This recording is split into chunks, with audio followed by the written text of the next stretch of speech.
Ya, selamat pagi semuanya. Kembali lagi di Etika Bisnis. Kali ini kita sudah sampai ke pertemuan 10 ya. Nah, ini terkait tentang etika bisnis profesi.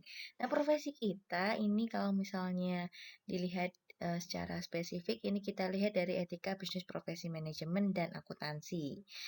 Oke, nah sebenarnya kalau misalnya etika bisnis dari profesi manajemen sendiri dan akuntansi ini, misal secara global atau mungkin ini belum menjurus ke salah satu profesi ya, itu teman-teman sudah belajar di apa namanya di beberapa pertemuan sebelumnya, yaitu ada yang dalam bentuk keuangan, kemudian dalam etika bisnis dalam sisi pemasaran, kemudian etika bisnis dalam sisi sumber daya manusia dan operasional. Nah, untuk kali ini mungkin kita lebih singkat saja untuk penjelasannya karena nanti, memang di setiap, profesi manajemen dan akuntansi itu punya kekhususan tersendiri-sendiri dan kemudian ada juga kode etik yang harus dilaksanakan dalam profesi tersebut. Oke, next kita akan lanjut. Nah, bahan kajiannya ini cukup ringan. Yang pertama itu adalah pendahuluan, kemudian kode etik profesi, dan kemudian ada yang namanya kasus. Nah, ini sebenarnya kalau misalnya kita belajar dari bisnis profesi ini, kita harus melihat dari berbagai macam sudut pandang dan kasus yang mungkin terjadi di dalam apa namanya etika bisnis profesi manajemen maupun akuntansi. Nah, pendahuluan ini, merupakan pengulangan ya dari, pengertian etika itu sendiri. Etika ini dari bahasa Yunani kuno yaitu etikos yang berarti timbul dari kebiasaan. Ini merupakan cabang utama dari filsafat yang mempelajari tentang nilai dan kualitas standar dan penilaian moral. Nah, etika ini cukup analisis dan menerapkan konsep benar, salah, baik, buruk, dan tanggung jawab. Ini menurut Aziz 2016. Nah, kalau profesi sendiri, ini adalah sebuah pekerjaan yang melakukan tugasnya memerlukan suatu keahlian atau expertise menggunakan teknik-teknik ilmiah seperti dedikasi yang tinggi. Jadi, eee eee, apa namanya, ketika orang sudah punya profesi, yang baik atau misalnya, keahlian yang jelas, nah di sana kenakanlah berbagai macam bentuk profesi. Nah, salah satunya ini kalau misalnya teman-teman apa namanya, pernah dengar nih ya, kalau misalnya psikologi. Nah, psikologi itu, lulusan sarjana pertamanya itu adalah S1 psikologi.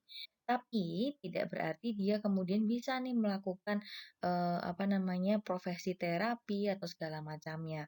Akan ada pembelajaran-pembelajaran lain yang akan membuat, penjurusan lagi nih, dia mau ke profesi psikolognya atau dia mau menjadi profesi psikiatri. Jadi ada berbagai macam, apa namanya, penjurusan atau, profesi yang dibutuhkan.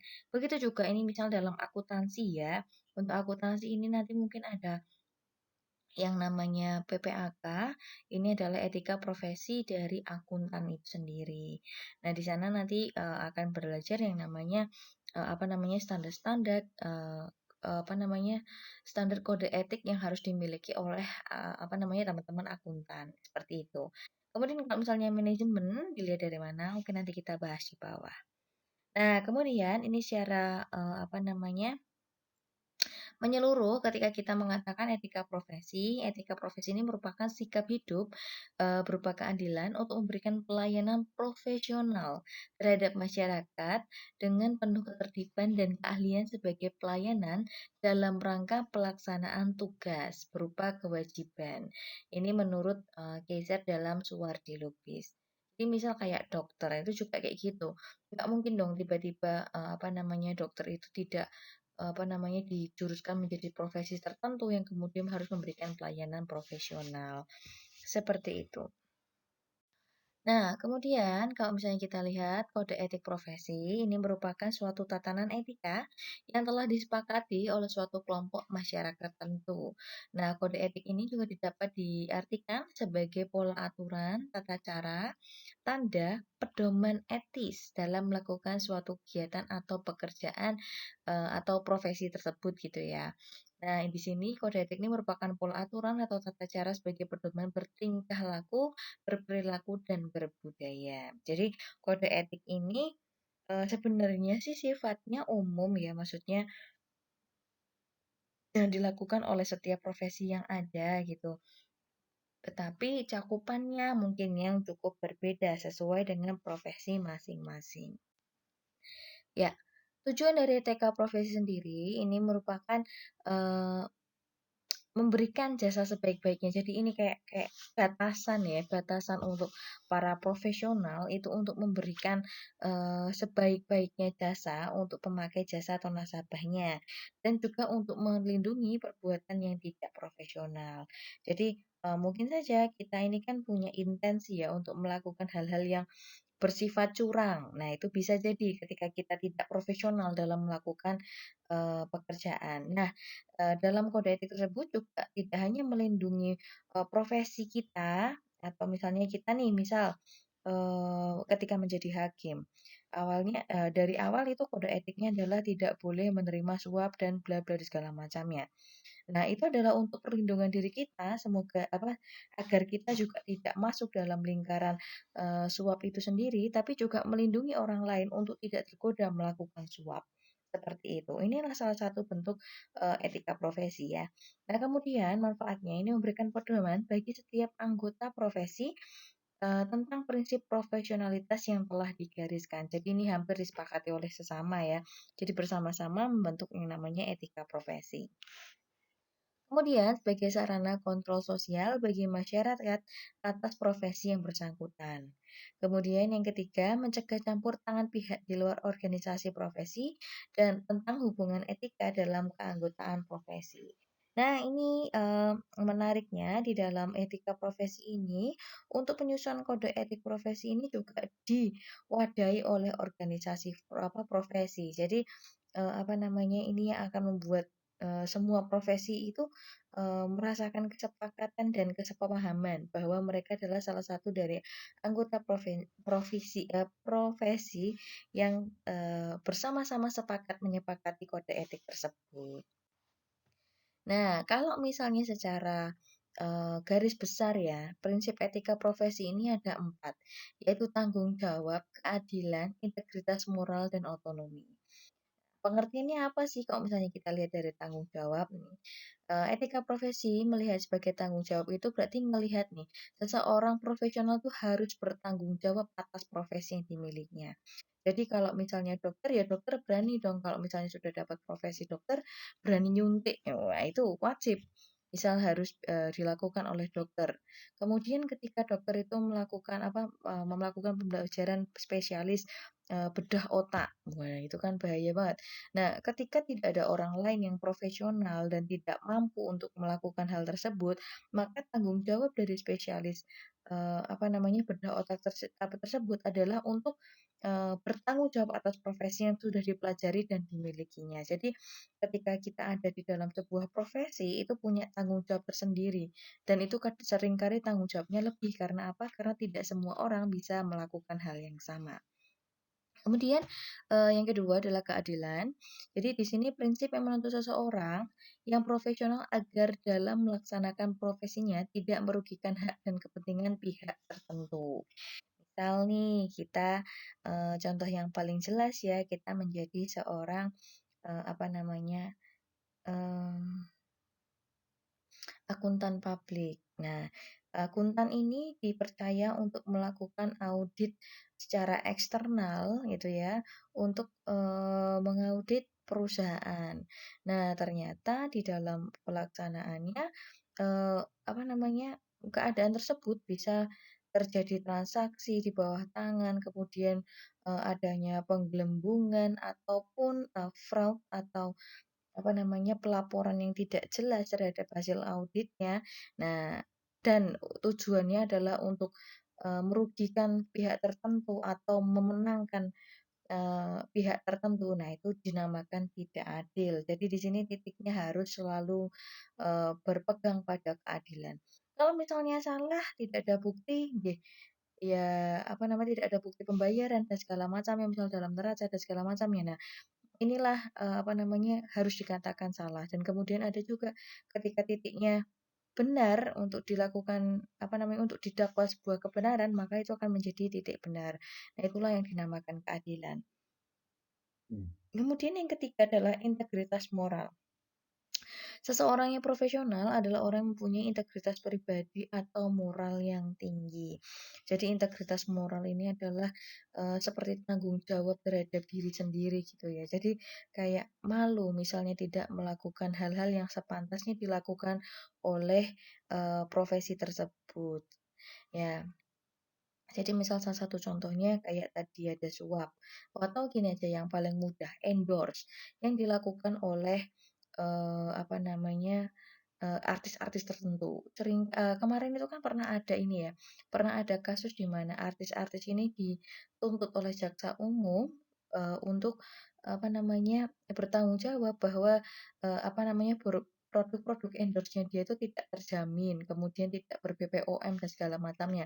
Dan bahkan si artis itu juga nggak pernah pakai sendiri, tapi kan selalu bilang, "Wah ini saya juga pakai," bla segala macamnya. Nah, itulah yang, dinamakan integritas moral. Jadi, eee, seorang artis itu ya sebaiknya juga melakukan yang namanya, apa namanya, evaluasi diri terhadap integritas moral bahwa endorse ini bukan hanya kita ngomongin tentang pemasaran, tapi ketika kita memiliki apa ya, Ep apa namanya, artis itu kan sosok yang dilihat oleh publik, yang seringkali akan ditiru oleh publik. Nah, di sanalah, harusnya memiliki integritas moral, di mana apa yang kita, apa namanya, pasarkan itu memang harus terjamin, kemudian jelas gitu asal-usulnya, dan, yang paling utama adalah legal.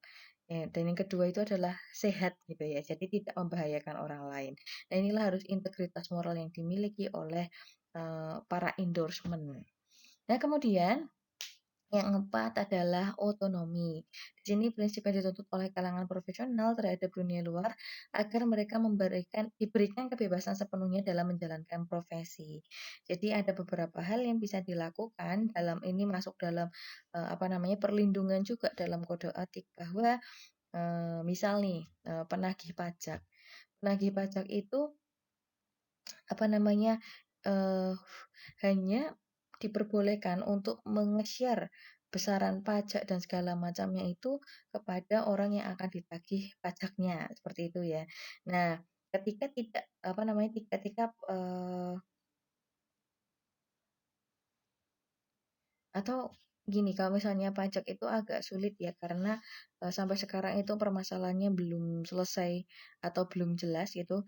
Contoh yang sangat menarik ini adalah ini, misal kita sebagai tenaga medis itu, memiliki hak bahwa dia harus memiliki kewajiban ya, bukan hak, dia memiliki kewajiban untuk menjaga nama baik dari seseorang yang sakit itu. Jadi sempat beberapa saat yang lalu nih, di mana Banyumas ini memiliki, apa namanya, ada beberapa nama yang sempat keluar dan apa namanya, ini ya, sempat namanya keluar dan, yang penderita Covid itu loh. Nah, itu kan sebenarnya tidak boleh di-share-kan, karena apa? Karena itu menyangkut dengan, apa namanya, keadaan-keadaan genting untuk masyarakat.